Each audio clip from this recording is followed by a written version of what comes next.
Media సమావేశానికి ఇచ్చేసిన media సోదరులందరికీ కూడా పేరు పేరు నేను ధన్యవాదాలు తెలియజేస్తున్నా. ఈరోజు మీడియా సమావేశం ఏర్పాటు చేసినటువంటి ముఖ్య ఉద్దేశం 2 రోజులుగా మన నియోజకవర్గంలో ఉన్నటువంటి శాసనసభ్యుల వారు మీ ఊరికి మీ ఎమ్మెల్యే అనే కార్యక్రమం ఏదో నేను ఒక పాంప్లెట్ రూపాన చూశాను. సరే, ఎవరైనా సరే శాసనసభ్యులుగా ఉన్నప్పుడు కార్యక్రమాలు అనేక పేర్లు పెట్టుకొని గ్రామాల్లోకి వెళ్ళడం, ప్రజల సమస్యలు పరిష్కరించడం కామన్ కాబట్టి దాన్ని మంచిగా ఉన్నాయి మేము కూడా అనుకున్నాం. కాకపోతే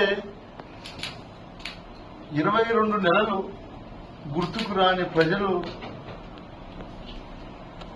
ఈరోజు ఎందుకు గుర్తొచ్చారా అనేది మా ప్రశ్న. మనకు ప్రజలు మ్యాండేట్ ఇచ్చి మనల్ని గెలిపించిన తర్వాత మనం ప్రజల్లో ఉండాల్సినటువంటి బాధ్యత మంది. అది మంచి కానీ చెడు కానీ ఏమి అన్నిటికీ కూడా మనం ఉండాలి. ఎక్కడా కూడా 22 నెలలు ప్రజల్లోకి వచ్చినటువంటి దాఖలాలు లేవు. మీడియా సోదరులందరికీ కూడా మీకు కూడా తెలుసు, ప్రజలందరికీ కూడా క్లియర్ గా అది తెలిసిన విషయమే. కాకపోతే నిన్న మొన్న ఒక ఛానల్లో వచ్చింది, సాక్షాత్తు ముఖ్యమంత్రి చంద్రబాబు నాయుడు గారే పిలిచి లెఫ్ట్ అండ్ రైట్ ఎత్తి అసలు నీ కథేమి, నువ్వు నియోజకవర్గ ప్రజలను పట్టించుకోకుండా ఇలా ఉంటే ఆల్టర్నేట్ క్యాండిడేట్ని చూసుకోవాల్సి వస్తుంది అని కూడా చెప్పారా, లేదు ఇంకేమైనా చెప్పారా అని సస్పెన్స్ గా టీవీ ఛానల్స్ లో వచ్చింది, నేను చూడటం జరిగింది. కాబట్టి అది వాళ్ళ విజ్ఞప్తికే వదిలేసి, ఎందుకంటే వాళ్ళ పార్టీ వాళ్ళ క్రమశిక్షణలో పెట్టాలనో లేదంటే దండించాలనో, ఎందుకంటే వాళ్ళ బంధం అలాంటిది కాబట్టి వాళ్ళు ఏదన్నా చెప్పిండొచ్చు అని కూడా అనుకుంటున్నారు. దీంట్లో వీళ్ళు గ్రామాల్లో తిరగడం మాకేం అభ్యంతరకరంగా లేదు. ఎందుకంటే ఎవరైతే అధికార పార్టీ ఉంటారో వాళ్ళు అధికారులతో కలిసి వెళ్ళి గ్రామాల్లో ఉన్నటువంటి సమస్యలు పరిష్కరించారు. కాకపోతే ఇక్కడ మీరు అందరూ గమనించాల్సిన విషయం నేను ఒకటే తెలియజేస్తా ఉన్నా, ఏ గ్రామంలో అయినా సామాన్య ప్రజల ఇంటికి వెళ్ళినటువంటి దాఖలా ఉందా ఈ 3 రోజుల పర్యటనలో?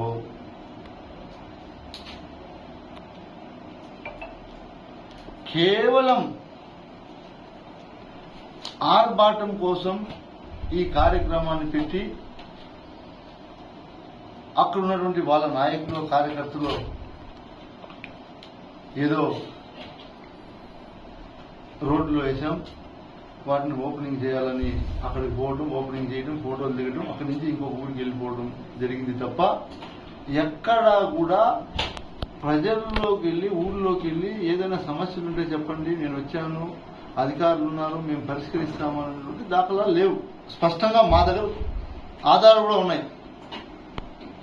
ఒకటి, మీరు ఏం చేశారని ఈ 22 నెలల్లో మీరు కానీ మీ ప్రభుత్వం కానీ గ్రామాల్లోకి వెళ్ళి మేము ఇలా ఫలానా పని చేశాం అని చెప్పుకోదగ్గ విషయం ఏదైనా ఒకటైనా ఉందా మేము అడుగుతున్నాం. ఏదైనా సరే రొటీన్ గా ఈ 22 నెలలు నేను చూసింది ఏమంటే, ప్రతి నెల 1వ తేదీ వస్తే పెన్షన్ ఇవ్వడానికి వాళ్ళ కార్యకర్తలపై ఫోటోలు దిగి ఫేస్బుక్లో వాట్సాప్లో పెట్టడం జరుగుతుంది తప్ప మీ నాయకుడు చంద్రబాబు నాయుడు గారు ఆ రోజు ఎన్నికల ముందు ఇచ్చినటువంటి హామీలు కావచ్చు, సూపర్ 6 లో ఎన్ని నెరవేర్చారు, ప్రజలు దాని మీద ఎంత అసంతృప్తితో ఉన్నారు, మీరేమైనా అసలు గమనించారా? ఊళ్ళోకి వెళ్ళి మీ ప్రభుత్వం వచ్చినప్పటి నుంచి మీరు ఇచ్చినటువంటి సూపర్ 6 హామీల వల్ల నష్టపోయి ప్రజలు మోసపోయి ఈరోజు ఎంత ఇబ్బందులు పడుతున్నారనేది ఏమైనా కనీసం గమనించారని అడుగుతున్నా. ఇదే కాకుండా 22 నెలలైంది కదా ఈ ప్రభుత్వం వచ్చి, ఒక్క కొత్త పెన్షన్ ఇచ్చారా అని అడుగుతున్నా. ఒకే ఒక్క కొత్త పెన్షన్ ఇచ్చారా? పలమనేరు నియోజకవర్గంలో భర్త చనిపోయి ఉంటే భర్తకు పెన్షన్ వస్తూ ఉండి భర్త ఏమైనా చనిపోతే దాన్ని భార్యకి ఇస్తున్నారు తప్ప ఎలిజిబుల్ ఉన్నటువంటి వారికి ఎవరికైనా సరే మీ 22 నెలల్లో మా ప్రభుత్వం అధికారంలో ఉన్నప్పుడు 59 సంవత్సరాలు నిండినటువంటి వారు ఎవరు ఈ రాష్ట్రంలో లేదా? ఈ 22 నెలల్లో 60 సంవత్సరాలు దాటలేదా? 60 సంవత్సరాలు దాటిన వారికి మనం పెన్షన్ ఇవ్వాల్సినటువంటి బాధ్యత రాష్ట్ర ప్రభుత్వంది కాదా? నేను అడుగుతున్నా. ఏమీ చేయకపోగా ఆర్భాటం కోసం ఏదో హైకమాండ్ మందలిచ్చిందనే ఒక దీంతో ప్రజల్లోకి రావడం అనేది కరెక్ట్ కాదనేది నా ఆవేదన నేను వ్యక్తం చేస్తున్నా. ఎందుకంటే వచ్చిన తర్వాత మీరేం చేశారు? ప్రజల్లో 2 రోజులు 3 రోజుల నుంచి పర్యటించారు. ఈ 22 నెలల్లో ఎవరికైనా ఒకే ఒక ఇల్లు మంజూరు చేసి ఇచ్చారా?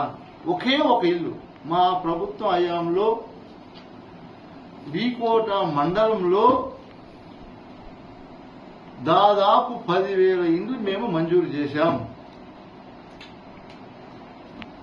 దాదాపు 15,000 ఇండ్ల పట్టాలు మంజూరు చేశాం. మీరు 22 నెలల్లో ఏం చేశారు ప్రజలకు మీరు తెలియపరచండి. అదేవిధంగా మీరు చూస్తే జగన్మోహన్ రెడ్డి గారు ముఖ్యమంత్రిగా ఉన్నప్పుడు పరిపాలన సచివాలయ వ్యవస్థ కావచ్చు,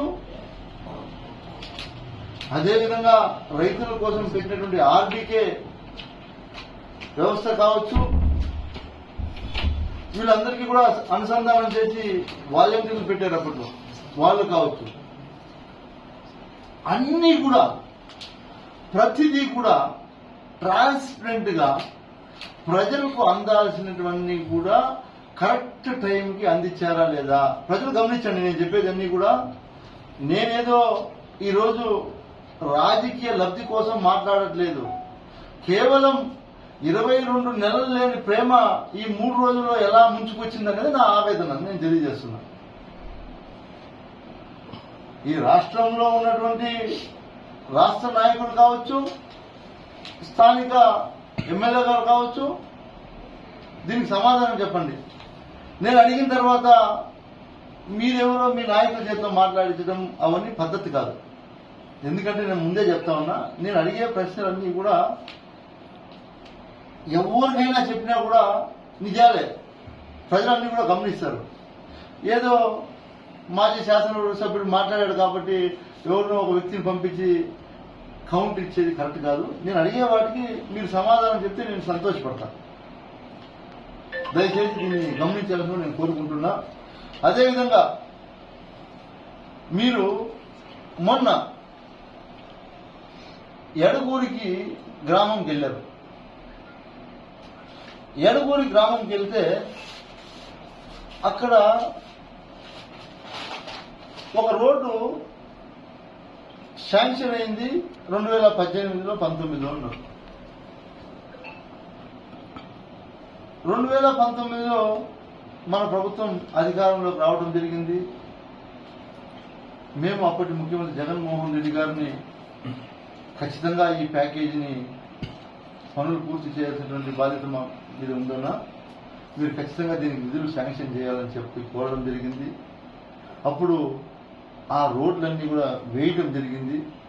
వేసి నేను శాసనసభ్యుడిగా, మీరందరూ గమనించాలి ఈ విషయం, నేను శాసనసభ్యుడిగా ఉన్నప్పుడే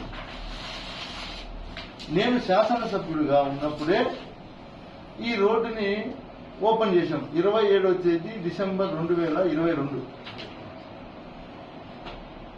మీరందరూ గమనించండి. ఆ బోర్డు పక్కన ఇప్పుడు మేము ఏదైతే బోర్డు వేసామో ఆ బోర్డు పక్కన పోయి మీరు వితౌట్ ప్రోటోకాల్ భారతదేశ చరిత్రలో ఇంతకైనా దౌర్భాగ్యం ఎక్కడా ఉండదు. నేను ఇంతవరకు ఇలాంటి సంస్కృతి కూడా నేను చూడలేదు. వీళ్ళు వెళ్ళి మా ప్రభుత్వంలో మేము రోడ్లు వేయించి మా ముఖ్యమంత్రి గారి దగ్గర అప్పట్లో నిధులు డ్రా చేసి కాంట్రాక్టర్కి ఇప్పించి నేను పోయి ఎమ్మెల్యే హోదాలో ఓపెన్ చేసిన రోడ్డుకి వాళ్ళు వెళ్ళి శిలాఫలకం వేయడం ఎంతవరకు కరెక్ట్ అని నేను ఆయన అడుగుతున్నా. ఆయన ఎంతో అనుభవజ్ఞుడు, మంత్రిగా పనిచేసినటువంటి వ్యక్తి, నీకు తగునా అని అడుగుతున్నా. ఎక్కడైనా సరే ఇది తగునా? గతంలో మీరు గమనించాలా, ఇదే పెద్ద మనిషి ఒక మాట మాట్లాడేటప్పుడు మీకు అందరికీ కూడా గుర్తుందో లేదో నాకు ఇప్పటికీ ఆయన మాట్లాడినటువంటి మాట కళ్ళకు కట్టినట్టుంది. మీకు అందరికీ కూడా విజువల్స్ చూపిస్తా.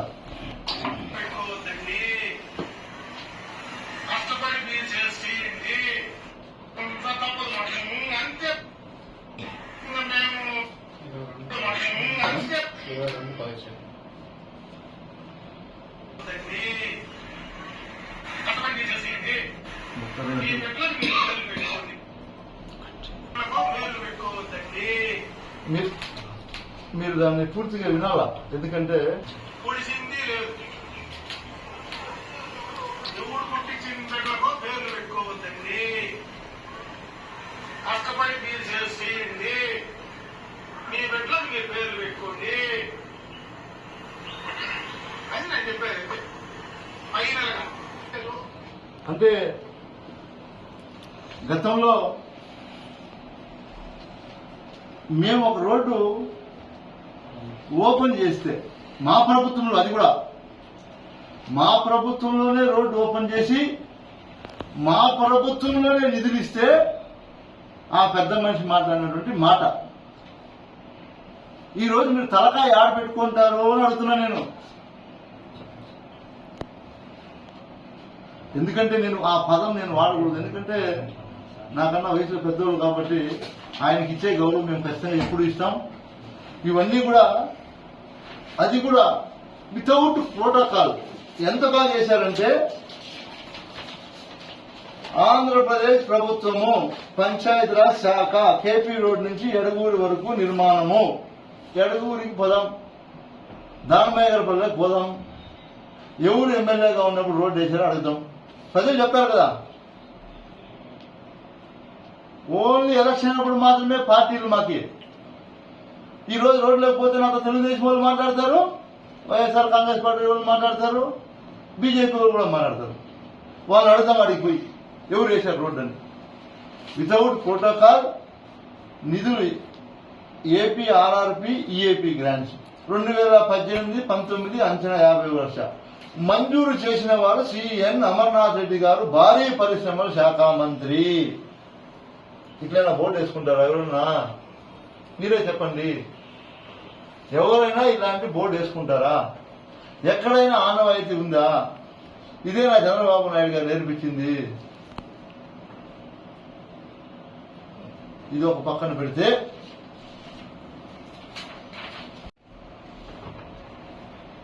కనీసం జిల్లా కలెక్టర్ పేరు వేసేదానికి కూడా నోచుకోలేరా కలెక్టర్? ఎవరైనా కానీ నేను చెప్పేది, ప్రోటోకాల్ అనేది ఒక సిస్టమ్. జిల్లా కలెక్టర్ గారి పేరు కూడా లేదు. సర్పంచ్లు పదవి అయిపోయి ఎన్ని రోజులైంది? సర్పంచ్ హోదా తెగిపోయి ఎన్ని రోజులైంది?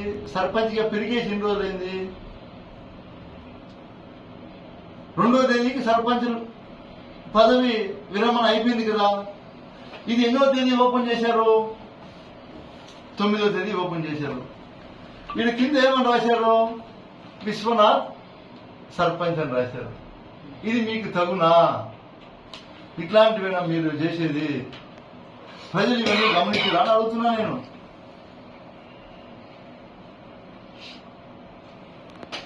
ఒకటే నేను మీకు అందరికీ తెలియజేస్తున్నా, ఈ ప్రభుత్వం వచ్చిన తర్వాత జరిగినటువంటి పరిణామాలు ఏమైనా ఉన్నాయి అంటే, ఎవరైనా బీదా బిక్కి వాళ్ళకి ఎవరు అండ లేకుండా ఉంటే అట్లాంటి వాళ్ళు స్థలాలు కబ్జాలు చేయడం, నా దగ్గర అన్ని ఎవిడెన్స్ ఉన్నాయి. లేదంటే తహసీల్దార్ని అడ్డం పెట్టుకొని పట్టాలు ఇప్పిస్తామని చెప్పి పట్టాలు ఇప్పించడం, నా దగ్గర ప్రతిదీ ఎవిడెన్స్ ఉంది. నేనేమి ఊరికే మాట్లాడట్లేదు, అన్ని ఇస్తా. ఇది ఎంతవరకు కరెక్ట్ అని అడుగుతున్నా. మీరు అనుకుంటున్నారేమో ఇంత దౌర్భాగ్యం నిజంగా ఎక్కడా ఈ రాష్ట్రంలో నేను చూడలేదు. మద్దిరాళ్ళ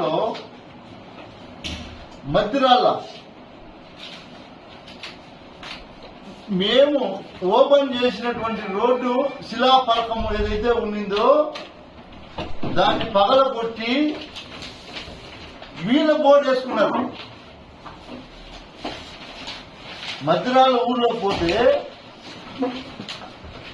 మా శిలాఫలకాన్ని పగలగొట్టి మీరు గమనించచ్చు.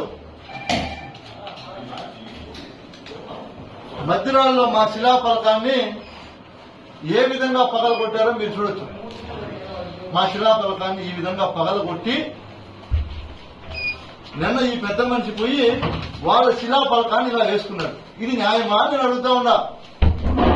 మా శిలాఫలకాన్ని నువ్వు ఇలా పగలగొట్టి ఇలా వేసుకోవడం న్యాయమా?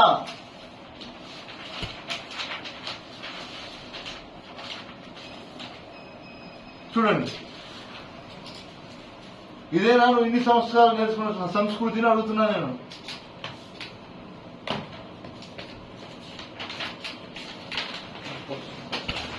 ఆ రోజే మేము కంప్లైంట్ చేయడం జరిగింది. ఎవరైతే తెలుగుదేశం నాయకులు కార్యకర్తలు మా శిలాఫలకాలు పగలు కొట్టారో వారి పేర్లతో సహా కంప్లైంట్ ఇవ్వడం జరిగింది. పోలీస్ శాఖ వారు కంప్లైంట్ తీసుకొని కేసు కట్టకపోయినా మేము మా నాయకుడు చెప్పినటువంటి డిజిటల్ బుక్ లో పెట్టాము. ఖచ్చితంగా మీకు రాబోయే రోజుల్లో కఠిన చర్యలు తప్పవు.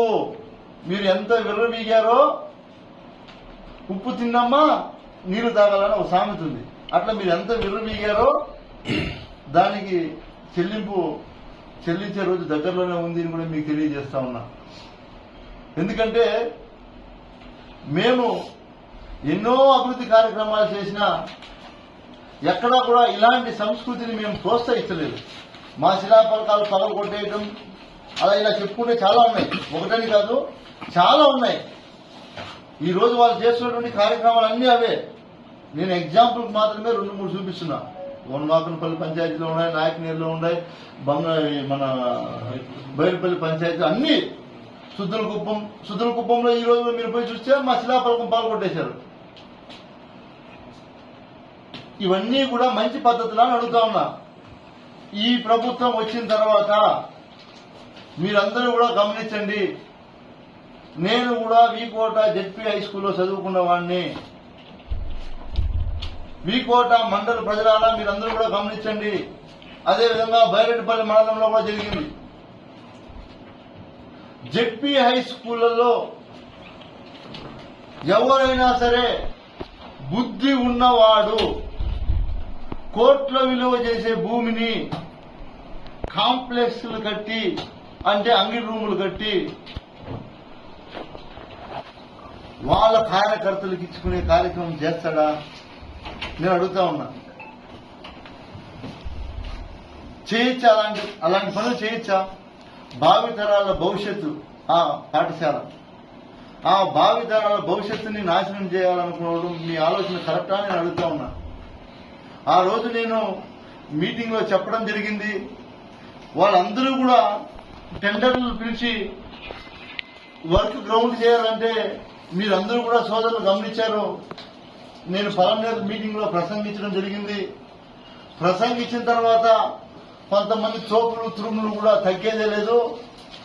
ఈడ ఉండేది అమరన్న, ఆడ ఉండేది విద్యాశాఖ మంత్రి మా లోకేష్ అన్న, మేము కట్టేది అని కూడా మాట్లాడారు. ఆఖరికి హైకోర్టు మొట్టికాయలు వేస్తే,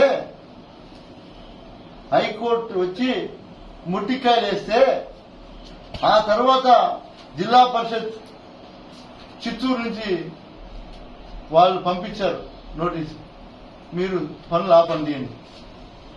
అంటే అసలు మీ ఉద్దేశం ఏంటి? మీరు ఏం మెసేజ్ ఇస్తున్నారు ప్రజలకి? ఎక్కడా ప్రభుత్వ స్థలాలు ఉండకూడదు, బీదా బిక్కికి ఎవడైనా చిన్నకారు రైతు అండదండలు లేనివాడు ఎవరైనా చిన్నకారు రైతుకి భూములు ఉండకూడదు, ప్రభుత్వ భూములు విలువైన భూములు మీ కళ్ళకు కనపడకూడదు, కనిపిస్తే వాటి మీద కన్నేస్తారు, మాటలు మాత్రం నీతిమంత మాటలు చెప్తారు. ఏం చేయాలి మేమంతా? ఆఖరికి కోర్టుకు పోయి స్టే తీసుకొస్తే ఈరోజు జెడ్పీ హై స్కూల్ కోర్టులో విలువ చేసే భూమిని కాపాడుకున్నాం. ఇది మీ కోట విజయం అని కూడా నేను గర్వపడతా. ఎందుకంటే నా ఒక్కడిది కాదు, ఇది నేనేం రాజకీయం కోసం చేసింది కాదు, భావితరాల భవిష్యత్తు కోసం ఆలోచించి నేను చేయడం జరిగింది. కాబట్టి అన్నీ కూడా వీరు చేసినటువంటి ప్రతి పని కూడా ఏది కూడా ప్రజలకు ఉపయోగపడే పనులు చేయట్లేదు. కేవలం వాళ్ళ కార్యకర్తలు ఈ మధ్య నాకు వస్తున్నటువంటి సమాచారం మేరకు ఊర్లలో ఎవరు కూడా, చెప్పాను ఇంతకు ముందే, ఎవరు కూడా చిన్నకారి రైతులు లేదా సాదా సీదా బీదా బిక్కి ఉన్నటువంటి వారికి భూములుంటే వాటిని తహసీల్దార్ని పంపించి బెదిరించడం, మీకు దీంట్లో హౌస్ పట్టాలు ఎత్తేస్తామనడం, లేదంటే అలా ఇలా బెదిరించడం, ఇలాంటి కార్యక్రమాలు చేస్తున్నారు. ఖచ్చితంగా ఇది మంచి పద్ధతి కాదు. నేనే నేరుగా రావాల్సి వస్తుంది. ఖచ్చితంగా బాధితులందరికీ కూడా అండగా నేను వస్తాను. ఖచ్చితంగా నేను మీకు తోడు ఉంటానని కూడా నేను భరోసా ఈ మీడియా ద్వారా ఇస్తున్నా. కాబట్టి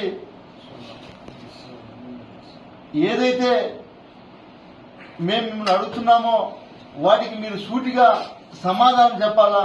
దొంగ తిరుగుడు సమాధానాలు వద్దును కూడా నేను మిమ్మల్ని కోరుకుంటున్నా. నేను అడిగినటువంటి ఏదైతే ప్రశ్నలు ఉన్నాయో వాటికి